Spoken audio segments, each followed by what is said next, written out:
Les partis d'opposition sont en repositionnement permanent. Les regroupements et coalitions se font et se défendent au gré des calculs les plus souvent politiciens et électoralistes. Comment évaluer l'action de l'opposition politique? L'état des lieux de l'opposition congolaise aujourd'hui est très préoccupant. Et très préoccupant parce qu'on a l'impression que parfois on ne sait pas pourquoi on fait l'opposition. Existe-t-il une opposition politique vraie en République démocratique du Congo? On a l'impression parfois que certains opposants ont adopté la méthode suivante. Au lieu de prendre pour cible de leurs attaques le pouvoir en place, mais ils passent leur temps, premièrement, à dénigrer les autres opposants. Deuxièmement aussi, parfois, à délivrer des certificats d'authenticité d'opposants. Thomas Louaka, invité de I2W.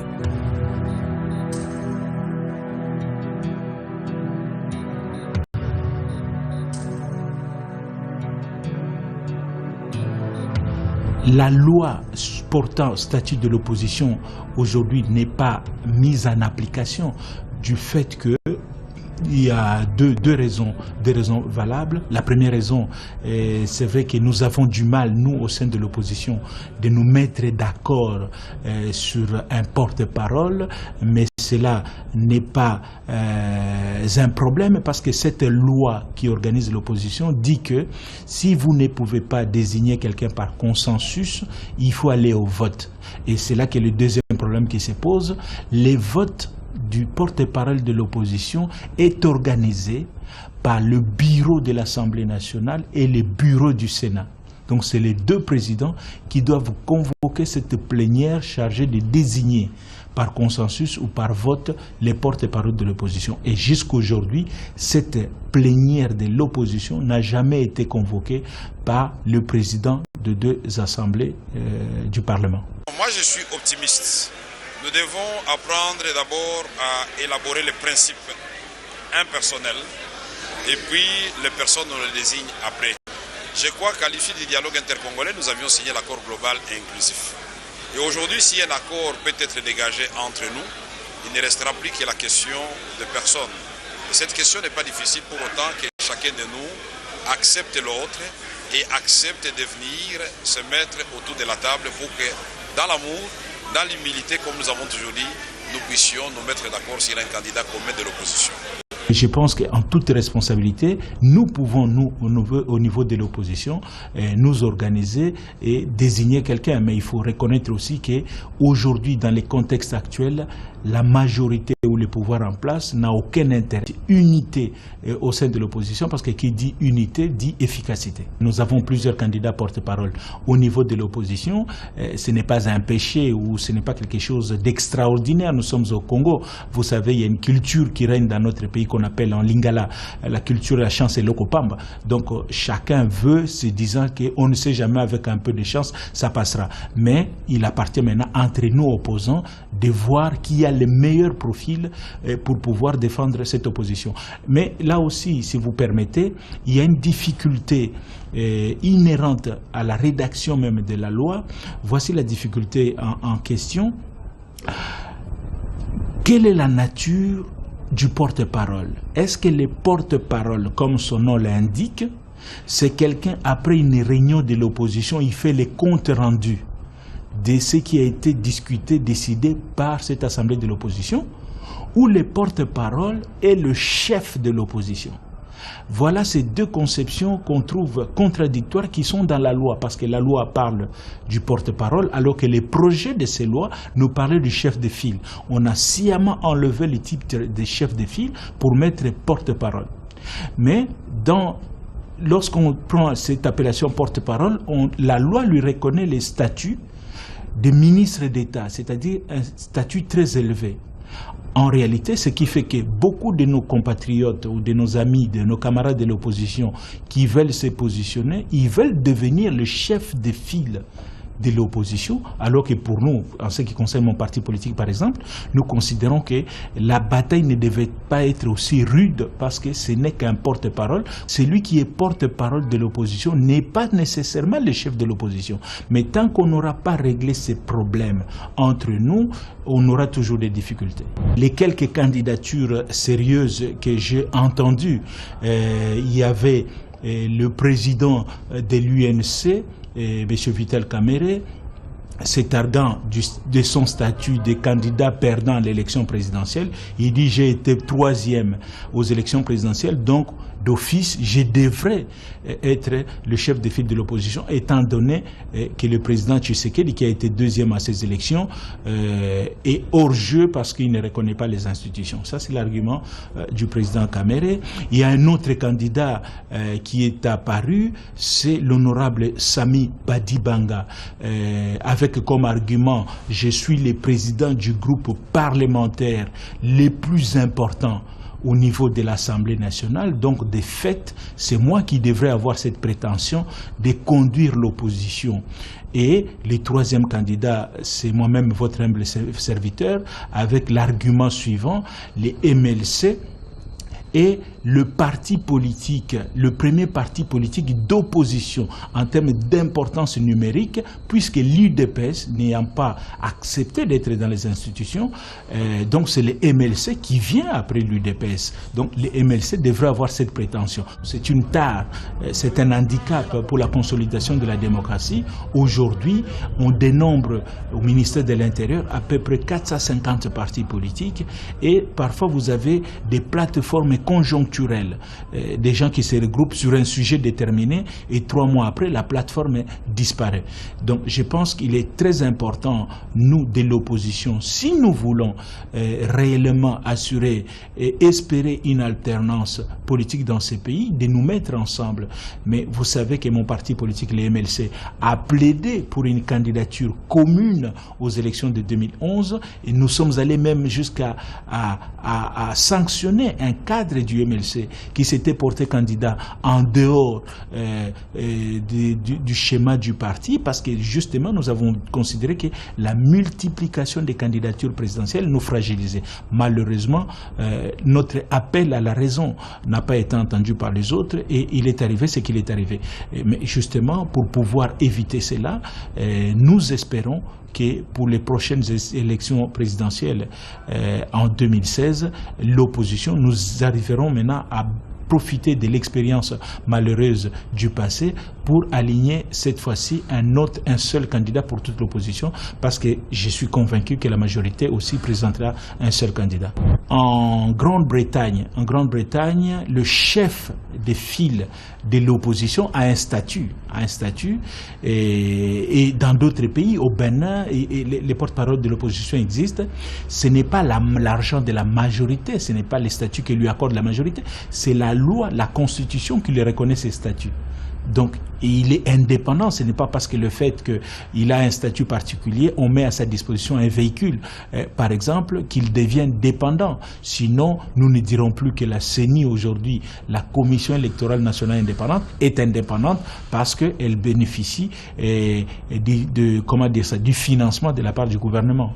Le monde d'aujourd'hui est devenu un village. Chaque fois qu'un membre de ce village souffre, tout le reste du village doit rester solidaire.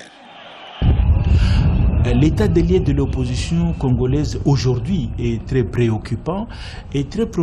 Parce qu'on a l'impression que parfois on ne sait pas pourquoi on fait l'opposition. Ou bien on fait l'opposition pour plusieurs raisons. En réalité, pour être opposant, il y a 3 critères. 3 critères pour savoir qui est dans l'opposition. On est opposant parce qu'on ne partage pas la vision de ceux qui sont au pouvoir. On n'est pas d'accord avec leur vision. Ou bien on est opposant, on peut être d'accord avec la vision, mais on n'est pas d'accord avec leur programme qui déroule leur vision. 3e critère, on n'est pas d'accord, on est opposant parce que la manière dont ils sont en train de gérer. Maintenant, les drames au sein de l'opposition, c'est qu'on a l'impression parfois que certains opposants ont adopté la méthode suivante. Au lieu de prendre pour cible de leurs attaques le pouvoir en place, mais ils passent leur temps, premièrement, à dénigrer les autres opposants, deuxièmement aussi parfois à délivrer des certificats d'authenticité d'opposants, en disant celui-là il vient à peine d'arriver, il n'est pas un vrai opposant. Celui-là ça fait 15 ans qu'il est là, lui c'est un vrai opposant. Et les jours un opposant a un point de vue contraire à ce qu'un autre opposant soutient, il dit on l'exclut de l'opposition, il y a un fatwa. On dit, voilà, il n'avait pas à prendre cette position. Donc, même la culture de la tolérance, parfois, n'existe pas au sein de l'opposition. C'est pour ça que nous disons, il est très important qu'on commence d'abord même à organiser des séminaires au niveau de l'opposition pour savoir qu'est-ce qui fait qu'on soit opposant, pourquoi on est opposant. Et malgré nos divergences, il peut y avoir des divergences entre nous. J'ai dit, on est opposant pour plusieurs raisons. Maintenant, comment faire pour on mène un combat commun pour aboutir à une alternance?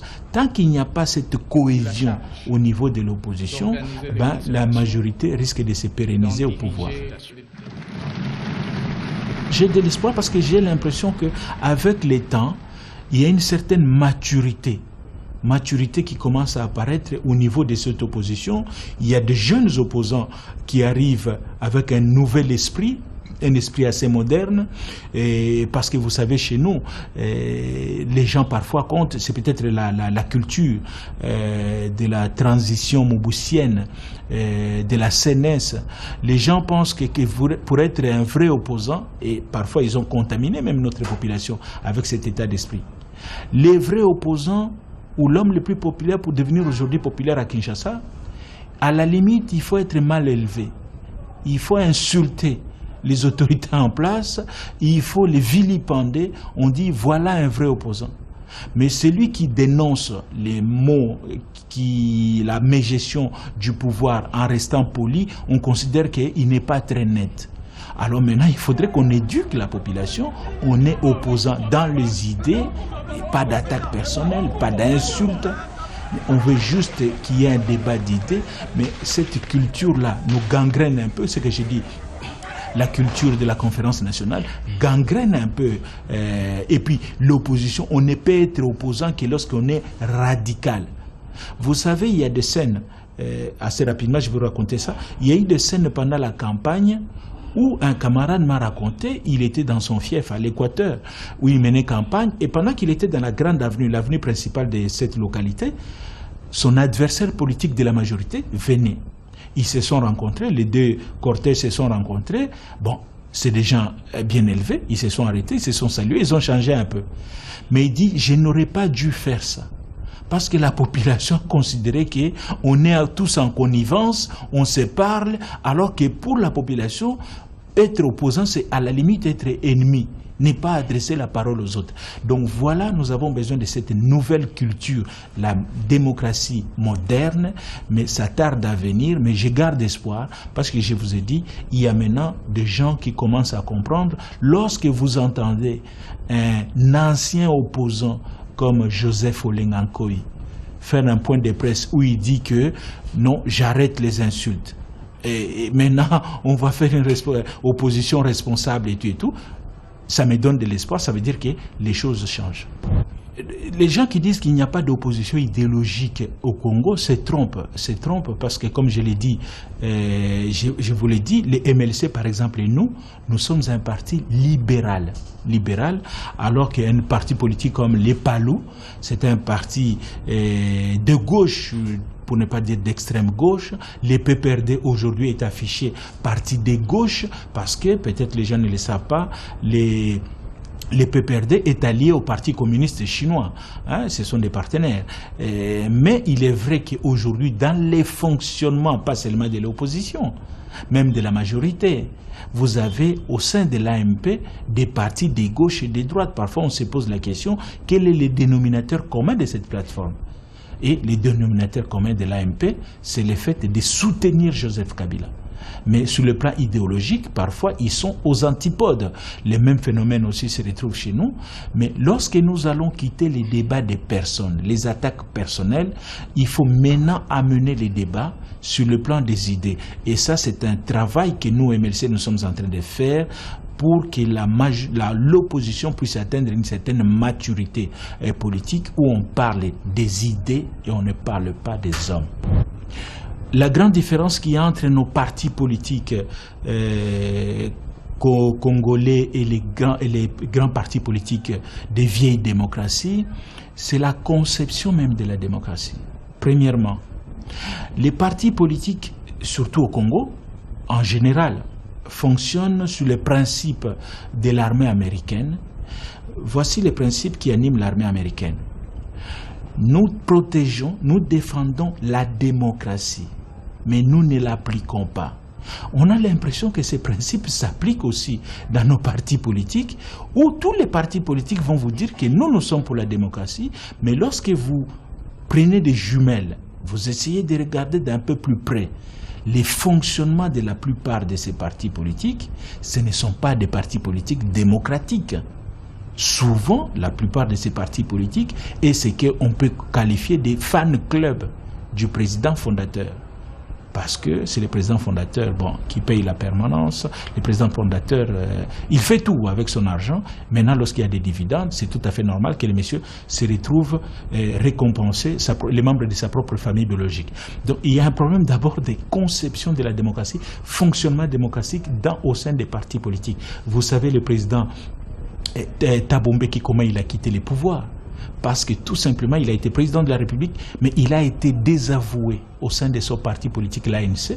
Il a été obligé de démissionner et Zuma est devenu président de la République. C'est rare de trouver ça chez nous au Congo, mais nous sommes une jeune démocratie. Je crois que les gens doivent apprendre. Premièrement, il faut que les partis deviennent démocratiques en interne. Deuxième élément de différence, la conception même de la démocratie. On a l'impression qu'au Congo, la démocratie c'est une démocratie saisonnière. Beaucoup de partis politiques de la majorité sont convaincus que la démocratie, ce sont les élections. La plupart d'entre eux nous disent, vous avez perdu les élections. Alors taisez-vous. Attendez 2016. Non, la démocratie, on ne peut pas réduire la démocratie aux élections seulement. La démocratie, c'est un état d'esprit. La démocratie, c'est une presse libre. La démocratie, c'est la transparence dans la gestion de l'État. La démocratie, c'est le respect ou l'écoute du point de vue des autres. Alors qu'aujourd'hui, je vous donne un exemple, au Parlement, certains députés de l'opposition peuvent prendre la parole. Les députés de la majorité sont même en train d'envoyer des SMS. Ils n'écoutent même pas. Parce qu'en fin de compte, ce qui les intéresse, c'est le mot d'ordre. L'instruction du parti va tomber, voter contre. Alors que dans les autres partis politiques démocratiques, on écoute. Même si c'est un opposant qui parle, il peut avoir une idée géniale qui peut faire avancer la cause du pays. Mais ici, chez nous, on a l'impression que l'opposition est méprisée. On ne les écoute pas, c'est des gens, c'est des aigris, ils sont amers, ils attendent leur tour pour nous chasser. Et puis, cet état d'esprit n'est pas bon pour la sérénité au sein de la société, ce qui fait qu'on est dans une société où les pouvoirs est géré à tour de rôle.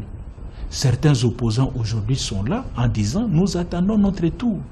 Et lorsque notre tour arrivera, certains membres de la majorité vont traverser par Brazzaville en pirogue. Et ça, ce n'est pas bon. Ce n'est pas bon cet état d'esprit. Lorsqu'un groupe a gagné, il ne colonise pas l'État, il est là, il gère l'État pour l'intérêt de tous. Mais souvent chez nous, on a l'impression que les partis qui gagnent avec ses alliés, ils se sont maintenant appropriés l'État, ils ont confisqué l'État et ils se mettent à se servir. Donc, je pense que les vieilles démocraties en France, les partis politiques sont vraiment démocratiques en interne et en externe. On ne peut pas être démocrate seulement du dehors et quand dans son propre parti politique on n'est pas démocrate. Aujourd'hui, l'opposition a quelques difficultés, mais ça ne date pas d'aujourd'hui. Ça, c'est la culture politique congolaise. On a l'impression que, pas seulement l'opposition, on a l'impression que l'élite politique en général au Congo, a du mal à mobiliser la population. On a l'impression que la population ne croit plus à la politique en général. Pas seulement pour ceux qui sont de l'opposition ou de la majorité. En général, la population n'y croit plus. La population, concrètement, ne bénéficie pas de toutes ces potentialités. Donc, vous avez un pays qu'on peut qualifier un pays vide de citoyens. Parce qu'ils ne croient plus à la politique. Ils croient que, d'ailleurs, en Lingala, vous savez très bien que politique est synonyme de mensonge.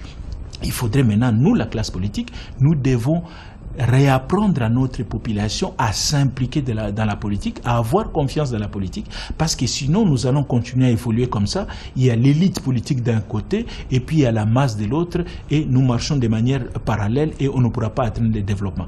Donc il est vrai que nous avons quelques problèmes de mobilisation de la population, mais c'est un travail qu'il faut faire, un travail de longue haleine pour que les choses puissent changer. Un parti politique, c'est une association qui a une ambition de conquérir le pouvoir. Ce n'est pas un péché, ça c'est clairement, c'est la définition même d'un parti politique. Association d'individus avec ambition de conquérir le pouvoir. Mais votre question est pertinente lorsque vous parlez de grands leaders charismatiques qui se sont sacrifiés pour une cause. Et vous dites qu'on n'en a pas au Congo. Non, on en a eu au Congo. Bon, je peux remonter le père de la nation congolaise, Patrice Emery Lumumba, a sacrifié sa vie pour ce pays. Vous avez Etienne Tshisekedi, c'est un homme qui a eu beaucoup d'opportunités, d'occasions. Etienne Tshisekedi, s'il avait voulu être riche dans ce pays, il le serait devenu. Il y a lui, on va encore me reprocher de donner cet exemple, mais je peux le dire, Laurent Désiré Kabila. Il a passé plusieurs décennies en exil parce que justement, il ne voulait pas venir collaborer avec la Deuxième République. Non, les Congolais qui se sacrifient pour une cause, il en existe. Il en existe. Peut-être qu'aujourd'hui, on ne les remarque pas, ils sont là. Nous, je peux vous dire, ce n'est pas pour faire la publicité de mon parti politique, mais permettez-moi d'en parler. Aujourd'hui, les MLC, cette année, les MLC va avoir 16 ans d'existence. 16 ans d'existence, lorsque vous regardez ce que nous avons fait sur les 16 ans, 5 ans d'opposition armée, 3 ans de participation au pouvoir et tout le reste, donc depuis 2006 jusqu'à aujourd'hui, les MLC dans l'opposition. Donc nous sommes là, il y a des sacrifices, vous êtes même rendu compte, souvent on nous les reproche. Oui, les MLC, beaucoup de cadres sont partis. Oui, pourquoi ils sont partis? Parce que c'est pas facile de rester dans l'opposition. Ce n'est pas facile. Alors il faut quand même un peu reconnaître que ceux qui sont restés se sont sacrifiés pour une cause.